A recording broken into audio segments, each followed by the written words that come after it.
Hi hello ನಮಸ್ಕಾರ ವೀಕ್ಷಕರೇ. ಇಂದು ನಾವು ಬೆಳಗಾವಿ ಜಿಲ್ಲೆಯ ಬೈಲಹೊಂಗಲ್ ತಾಲೂಕಿನ ದೇಶನೂರ್ ಗ್ರಾಮ ವ್ಯಾಪ್ತಿಯಲ್ಲಿ ನಮ್ಮ ಒಂದು Bharat times media networking group ವತಿಯಿಂದ ಮುಂಬರುವ ಚುನಾವಣೆ ಕುರಿತು ಪೂರ್ವಭಾವಿ ಗ್ರೌಂಡ್ ರಿಪೋರ್ಟ್ ನೀಡ್ತಾ ಇದೆ.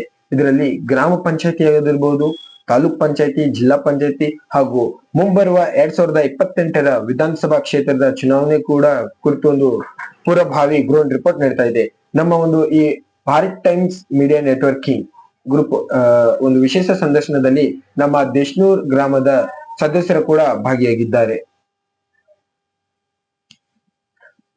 ಇವರ ಒಂದು ರಾಜಕಾರಣದ ಜೀವನ ಅನುಭವ ಮತ್ತು ಇವರು ಈ ರಾಜಕಾರಣದಲ್ಲಿ ಎಲ್ಲಿಂದ ಹೇಗೆ ಮತ್ತು ಯಾರ ಮುಖಾಂತರ ಈ ರಾಜಕಾರಣದಲ್ಲಿ ಪ್ರವೇಶವಾದ್ರು ಮತ್ತು ಇವರ ಬರುವ ಮುಂಚೆ ಯಾವ ರೀತಿ ಒಂದು ಡೆವಲಪ್ಮೆಂಟ್ ಗಳು ಆಗಿದ್ವು ಆಗಿರ್ಲಿಲ್ಲ, ಅದಾದ ನಂತರ ಇವರ ಅಧಿಕಾರಾವಧಿಗೆ ಬಂದ ಮೇಲೆ ಯಾವ ರೀತಿ ಡೆವಲಪ್ಮೆಂಟ್ ಗಳನ್ನ ಮಾಡಿದಾರ ಮತ್ತು ಒಂದು ಇವರ ಅಧಿಕಾರಾವಧಿಯಲ್ಲಿ ಯಾವ ರೀತಿ ಒಂದು ಪಾತ್ರವನ್ನು ವಹಿಸಿದಾರ, ಶಿಕ್ಷಣಕ್ಕೆ ಯಾವ ರೀತಿ ಒಂದು ಮಹತ್ವ ಕೊಟ್ಟಿದ್ದಾರೆ, ಆರೋಗ್ಯಕ್ಕೆ ಯಾವ ರೀತಿ ಒಂದು ಮಹತ್ವವನ್ನು ಕೊಟ್ಟಿದ್ದಾರೆ, ಅದಾದ ನಂತರ ಇವರಿಂದ ಜನಗಳಿಗೆ ಯಾವ ರೀತಿ ಒಂದು ಸಹಾಯ ಸಹಕಾರ ಬಂದಿದೆ ಮತ್ತು ಜನಗಳಿಂದ ಇವರಿಗೆ ಯಾವ ರೀತಿ ಒಂದು ಸಹಾಯ ಸಹಕಾರ ಬಂದಿದೆ ಎಂಬುದನ್ನ ಇವರನ್ನ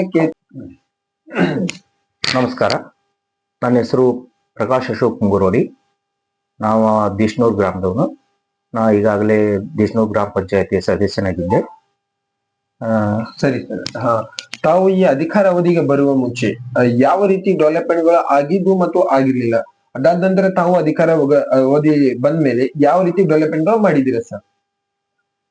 ನಾ ಇಲ್ಲಿಂದ ಹುಟ್ಟಿದಾಗಿಂದ ನೋಡ್ಬೇಕಂತಂದ್ರೆ ನಮ್ ಗ್ರಾಮ ಪಂಚಾಯತಿಯಲ್ಲಿ ಒಂದು ಸ್ಟೆಪ್ ಬೈ ಸ್ಟೆಪ್ ಸುಧಾರಣೆ ಹಾಕೊಂತ ಬಂದಿದ್ದೆ ನೋಡಿದ್ನಿ. ಮತ್ತೆ ಈಗ ಒಂದು 10 ವರ್ಷದ ಹಿಂದಿಂದ ಹೊಸವಾಗಿ ಅಪಾಯಿಂಟ್ಮೆಂಟ್ ಆದ PDO ಆಸಿಫ್ ಲತೀಫ್ ಇದ್ರೊಳಗ ಒಂದು ಒಳ್ಳೆಯ ಸುಧಾರಣೆಗಳು ನಡೀತಾ ಇದ್ವಿ. ಮತ್ತೆ ಈಗ ಹಿಂದಿನ ವಿಚಾರದ ಲಾಸ್ಟ್ ಟೈಮ್ ನಾ ಇರೋದಕ್ಕಿಂತ ಹಿಂದಿನ ಲಾಸ್ಟ್ ಟೈಮ್ ಗ್ರಾಮ ಪಂಚಾಯತಿ ಆಡಳಿತ ನಾ ನೋಡ್ಬೇಕಾದ್ರೆ ಅವಾಗ ದೀಪಕ್ ಗೌಡ್ರ ಅಂತ ಹೇಳಿ ಅವರು ಅಧ್ಯಕ್ಷರಾಗಿದ್ರು. ಅವ್ರ ಅಧ್ಯಕ್ಷತೆ ಒಳಗೆ ನಮ್ಮ ಊರಾಗ ಬಹಳ ಹಲವಾರು ಒಳ್ಳೆ ಕಾರ್ಯಗಳಾದವು ಮತ್ತು ಬಹಳ ಡೆವಲಪ್ಮೆಂಟ್ ಆದ್ವಿ.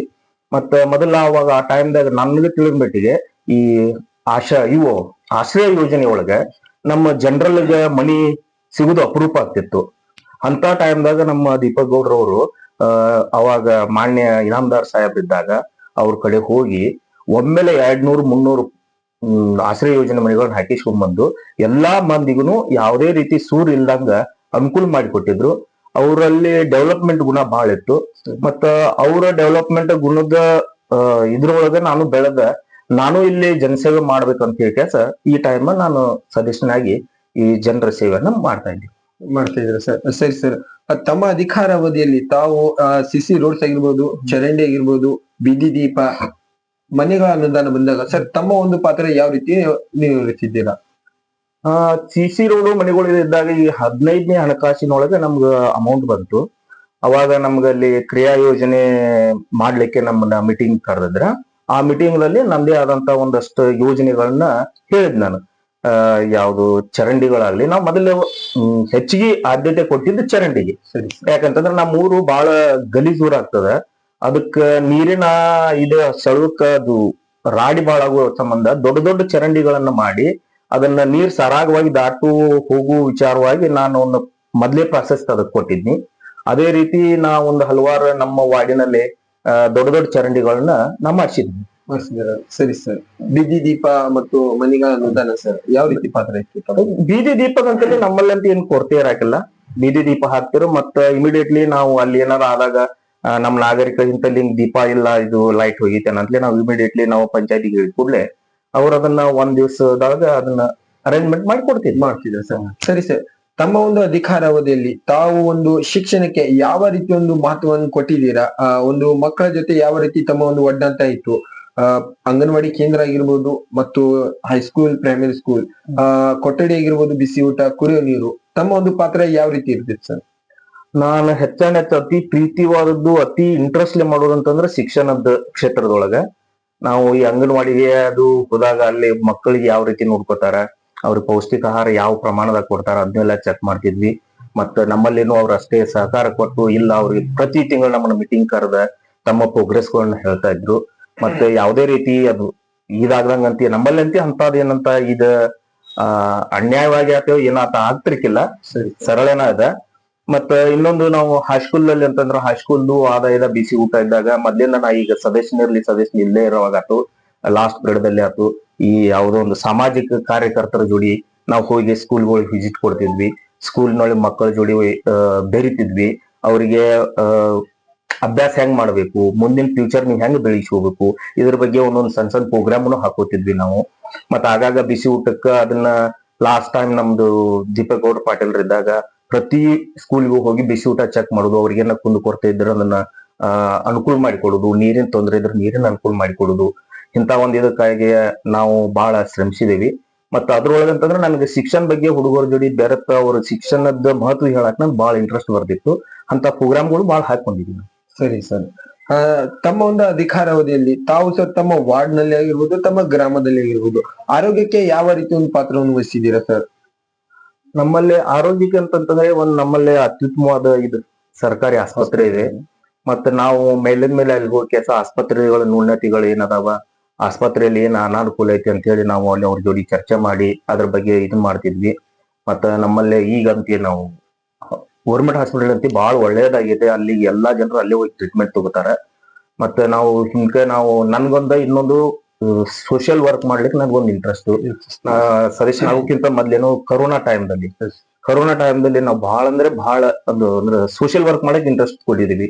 ಒಬ್ಬೊಬ್ರಿಗೆ ಏನೇನ್ ಪರಿಸ್ಥಿತಿ ಬರ್ತೈತಲ್ಲ, ಅವ್ರಿಗೆ ಔಷಧದ ಇದಾಯ್ತು, ಏನಾರು ಯಾವ್ದಾರು ಮಟೀರಿಯಲ್ ಆಯ್ತು, ಒಬ್ಬೊಬ್ರು ಮನೆಯಿಂದ ಬರಕ್ ಅನ್ಸ್ತಿದ್ರು ಹೊರಗಾಕ, ಆದ್ರೆ ಅವ್ರ ಮನೆಯೊಳಗೆ ಏನ್ ಇರ್ತಿರ್ಲಿಲ್ಲ, ಫೋನ್ ಮಾಡ್ತಿದ್ರು, ನಮ್ಗಿಂತ ಬೇಕಾಗೈತಿ, ಹಿಂಗ ನಾವ್ ಏನ್ ಮಾಡೋಣ ಅಂತೇಳಿ. ಅಂತವನ್ನೆಲ್ಲ ನಾವು ಒಂದೊಂದು ಗ್ರೂಪ್ ಮಾಡ್ಕೊಂಡು ಹೋಗಿ ಸ್ವಯಂ ಸೇವಕರಾಗಿ ನಾವು ಅವಾಗ ಅವ್ರ ಆರೋಗ್ಯ ಬಗ್ಗೆ ಆಯ್ತು, ಅವ್ರಿಗೆ ತಿಳುವಳಿಕೆ ಕೊಡೋದು.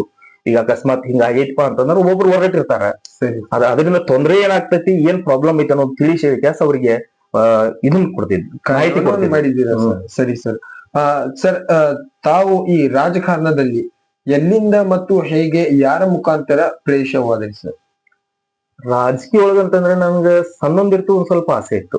ಸರಿ. ಅಂದ್ರೆ ಒಂದು ಸೋಷಿಯಲ್ ವರ್ಕಿನೊಳಗದ ಏನೋ ಒಂದು ಸಮಾಜ ಸೇವೆ ಮಾಡ್ಬೇಕು, ಸಮಾಜದ ಒಂದು ಗ್ರೂಪ್ ಕಟ್ಟಬೇಕು, ಆಮೇಲೆ ಒಂದ್ ಇದನ್ ಮಾಡ್ಬೇಕಂತೇಳಿ ಅದ ಬೆಳ್ತಾ ಬೆಳ್ತಾ ಬೆಳ್ತಾ ನನ್ಗೆ ಒಂದು ಏನೋ ನನ್ನ ವೈಯಕ್ತಿಕ ಪ್ರಾಬ್ಲಮ್ ಸಂಬಂಧ ನಾ ಒಂದು ಜಾಬ್ ಮಾಡ್ಲಿಕ್ಕೆ ಹೋದೆ. ಅಲ್ಲಿ ಒಂದು 10-15 ವರ್ಷ ಜಾಬ್ ಮಾಡಿದ ಆದ್ಬಳಕ್ ಮತ್ತೆ ಬರಂತಲೇ ನನಗೆ ಅನಿಸ್ತು ನಂದೇ ಆದಂತ ಒಂದು ಸ್ವಂತ ಉದ್ಯೋಗ ಮಾಡ್ಬೇಕು, ಮತ್ತೆ ಅದ್ರ ಜೋಡಿ ಸೇವೆ ಸಲ್ಲಿಸ್ಬೇಕು.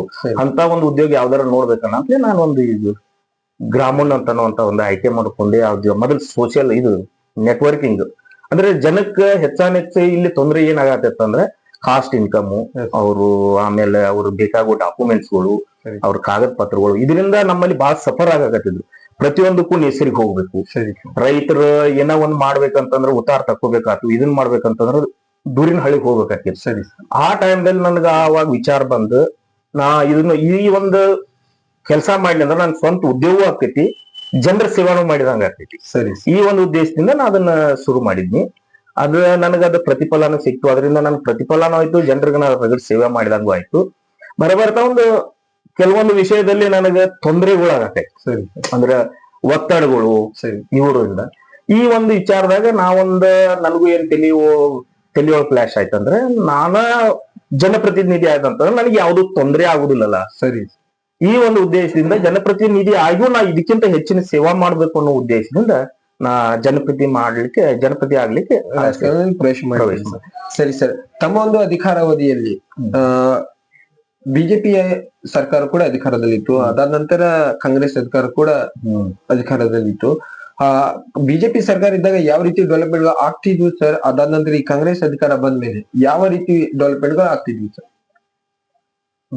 ಈಗಾಗಲೇ ಮೊದ್ಲೇ ಒಂದು ಮಾತು ಹೇಳಿದೆ, ನನಗೆ ಗ್ರಾಮ ಪಂಚಾಯತಿ ಒಳಗ ಪಕ್ಷ ಸರ್ಕಾರ ಪೂರ್ತಿಯಾಗಿ ಇನ್ವಾಲ್ವ್ ಆಗೋದ್ರಿಂದ ಯಾವುದೇ ಡೆವಲಪ್ಮೆಂಟ್ ಆಗುಲ್ಲ. ಸರಿ ಸರ್. ಇಲ್ಲಿ ಲೋಕಲ್ ಮಂದಿನ, ಇಲ್ಲಿ ಪ್ರತಿನಿಧಿಗಳನ್ನ ಗ್ರೂಪ್ ವಾಗಿ ಯೋಜನೆಗಳನ್ನ ಹಾಕೋದ್ರಿಂದ ಇದು ಡೆವಲಪ್ಮೆಂಟ್ ಆಗ್ತೈತಿ. ಇನ್ನು ಪಕ್ಷಗಳು ಸರ್ಕಾರ ಎದಕ್ ಬೇಕಂತ ಅವ್ರು ಅಷ್ಟರು ಕೂಡಿ ಹೋಗಿ ಹೆಚ್ಚಿನ ಅನುದಾನ, ಹೆಚ್ಚಿನ ಯಾವುದೇ ಒಂದು ಅಭಿವೃದ್ಧಿಗಾಗಿ ಅವ್ರ ಕಡೆ ಹೋಗಿ ಆ ಅನುದಾನ ಅಥವಾ ಅದನ್ನ ತಗೊಂಡು ಬಂದು ಅಭಿವೃದ್ಧಿ ಮಾಡೋದು ಒಳ್ಳೇದು. ನಮಗತ್ತಿ ಯಾವುದೇ ಪಕ್ಷ ಇದ್ರು ನಾವು ಮೂರು ಹೊತ್ತಿಂದ ಹೋದಾಗ ಯಾವ ಪಕ್ಷದವರು ನಮ್ಗೆ ಏನಂತದ್ದು ಅವಾಯ್ಡ್ ಏನ್ ಮಾಡಿಲ್ಲ, ನಮ್ಗೆ ಅನುಕೂಲಕ್ಕೆ ಸ್ಪಂದಿಸಿದ್ದಾರೆ. ಸರಿ ಸರ್. ಇವಾಗ ಸರ್ ರಾಜ್ಯ ಸರ್ಕಾರ ಒಂದು ಆದೇಶ ಮಾಡಿದೆ, ಒಂದು ಗ್ರಾಮ ಒಂದು ಚಿಹ್ನೆ. ತಮ್ಮ ಅಭಿಪ್ರಾಯ ಏನಿದೆ ಸರ್ ಅದರ ಬಗ್ಗೆ?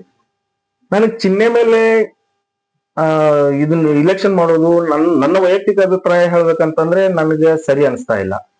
ಅಂತಂದ್ರೆ ಇಲ್ಲಿ ಪಕ್ಷದ ಆಡಳಿತ ಬಂದ್ರೆ ಅಲ್ಲಿ ಸರಿಯಾದ ಅಭಿವೃದ್ಧಿ ಆಗುವುದಿಲ್ಲ ಅನ್ನುವಂಥದ್ದು ನನ್ನ ಅನಿಸಿಕೆ.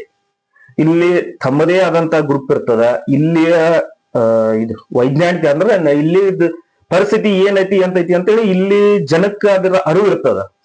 ಅದನ್ನೆಲ್ಲ ವಿಚಾರ ಮಾಡಿ ಯಾವುದೇ ಇಲ್ಲೇ ಗ್ರೂಪ್ ಅಂದ್ರೆ ಒಂದು ಅಪೋಸಿಷನ್ ಆಗಲಿ ಒಂದು ಆಡಳಿತ ವರ್ಗ ಆಗ್ಲಿ ಒಂದು ವಿಚಾರಕ್ಕೆ ಕುಂತಾಗ ನಮ್ಮ ಊರದ್ದು ಐತಿಪ್ಪ ಅನ್ನುವಂತ ವಿಚಾರ ಬಂತಂದ್ರೆ ಅವ್ರ ಅಪ್ರೂವ್ ಅದಕ್ಕೆ ಸಹಕಾರ ಕೊಡ್ತಾರ.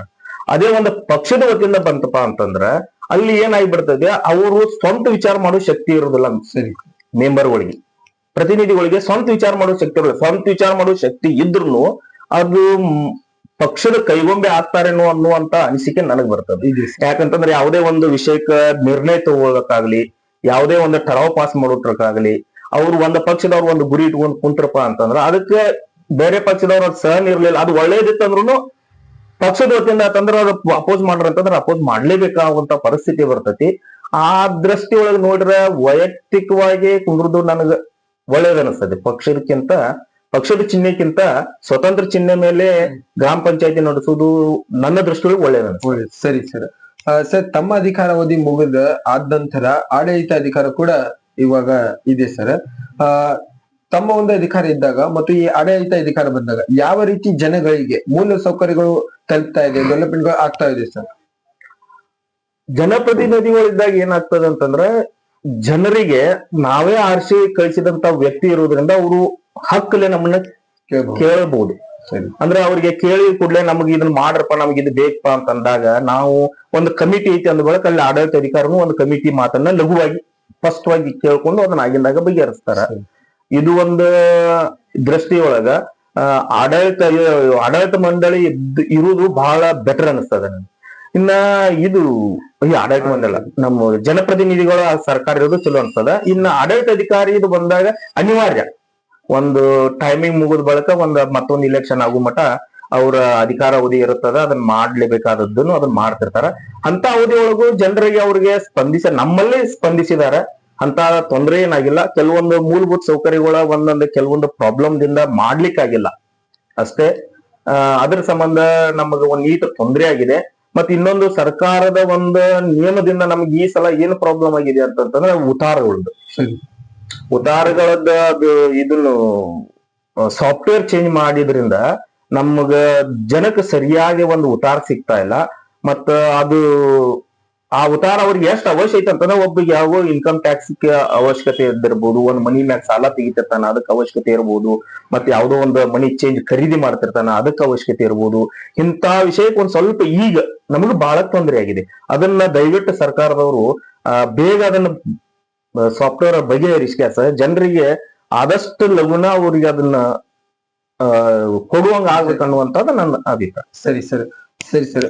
ಇವಾಗ ಜನಗಳಲ್ಲಿ ಒಂದು ಬೇಡಿಕೆ ಇದೆ ಸರ್, ಮುಂಬರುವ ಚುನಾವಣೆಯಲ್ಲಿ ಮತ್ತು ಕೂಡ ತಮ್ಮನ್ನೇ ಆರಿಸಿ ತಮಗೆ ಮತ್ತೊಂದು ಅವಕಾಶ ಕೊಟ್ಟು ಭಾಗಿಯಾಗ್ಬೇಕಂತ ಹೇಳಿ ಅಭಿಪ್ರಾಯ ಇದೆ. ಅದ್ರ ತಮ್ಮ ಅಭಿಪ್ರಾಯವೇನಿದೆ ಸರ್? ತಾವು ಭಾಗಿಯಾಗ್ತೀರಾ ಅಥವಾ ಬೇರೆಯವರಿಗೆ ಅವಕಾಶ ನೀಡ್ತೀರಾ? ನನಗೆ ನಮ್ಮನ್ನ ಆರಿಸ್ಬೇಕು ಅನ್ನುವಂತ ಅಭಿಪ್ರಾಯ ತೋರಿದಂತ ಜನಕ್ಕೆ ನಾ ಮೊದಲು ಶುಭಾಶಯ ಕೊಡ್ತೇನೆ. ಸರಿ. ಆದ್ರೆ ನನಗೂ ಆದ್ರೆ ಇನ್ನೂ ಒಂದು ಪೀರಿಯಡ್ ಮಾಡಬೇಕು ಅನ್ನುವಂತ ವಿಚಾರ ನನ್ನಲ್ಲಿದೆ. ಅವ್ರೆಲ್ಲರೂ ಕೂಡಿ ನಿಮ್ಗೆ ಬೆಂಬಲ ಕೊಡ್ತೀವಿ, ನೀವು ಇನ್ನೊಮ್ಮೆ ನೀವು ಇದಕ್ಕ ಪಾರ್ಟಿಸಿಪೇಟ್ ಮಾಡ್ರಿ ಅಂತನ್ನುವಂತ ವಿಚಾರ ಬಂತಂದ್ರ ನಾ ಖಂಡಿತವಾಗಿ ಇನ್ನೊಮ್ಮೆ ನಿಂತ್ಕೊಳ್ತೀನಿ. ಅವ್ರ ನೋಡ್ರೆ ಜನರ ಸಹಕಾರ ಇದೆ, ನಾ ಮಾಡಿದ್ದ ಕೆಲಸದ ನನಗ್ ತೃಪ್ತಿ ಇದೆ, ಜನರ ನನ್ನ ಮ್ಯಾಗ ವಿಶ್ವಾಸ ಇಟ್ಟಿದಾರ ಅನ್ನೋದು ನನಗೆ 100% ಗ್ಯಾರಂಟಿ ಇದೆ. ಅವ್ರ ಅಭಿಪ್ರಾಯದಂಗ ನಾ ನಡ್ಕೊಳ್ತೀನಿ. ಸರ್, ತಮ್ಮನ್ನ ಆರಿಸಿ ತನ್ನಂತಹ ಜನ ಪ್ರೇಮಿಗಳಿಗೆ ನಿಮ್ಮ ಹೃದಯದ ಮಾತು ಹೇಳಿಕೆ ಇಷ್ಟಪಡ್ತೀರಾ? ನನ್ನ ಹೃದಯ ಮಾತು ಏನ್ ಹೇಳ್ಬೇಕಂತಂದ್ರೆ ನನಗೆ ಏನ್ ಹೇಳ್ರು ಕಡಿಮೆ ಆ ವಿಷಯದಲ್ಲಿ.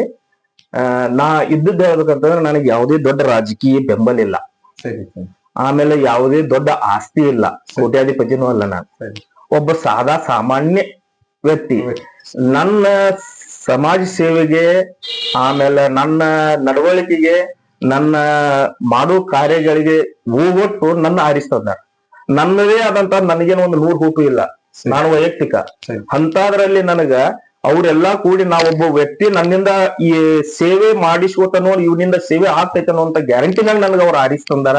ಅಂತ ಮತದಾರಿಗೆ ನಾನು ಅನಂತ ಕೃತಜ್ಞತೆಗಳನ್ನ ಸಲ್ಲಿಸಲಿಕ್ಕೆ ಬಯಸ್ತೀನಿ. ಸರಿ ಸರ್, ಇಲ್ಲಿವರೆಗೂ ಕೂಡ ನಮ್ಮ Bharat times media news networking group ಕೊಟ್ಟಿದ್ದಕ್ಕೆ ತುಂಬಾ ಹೃದಯದ ಧನ್ಯವಾದಗಳು. ನಮಸ್ಕಾರ.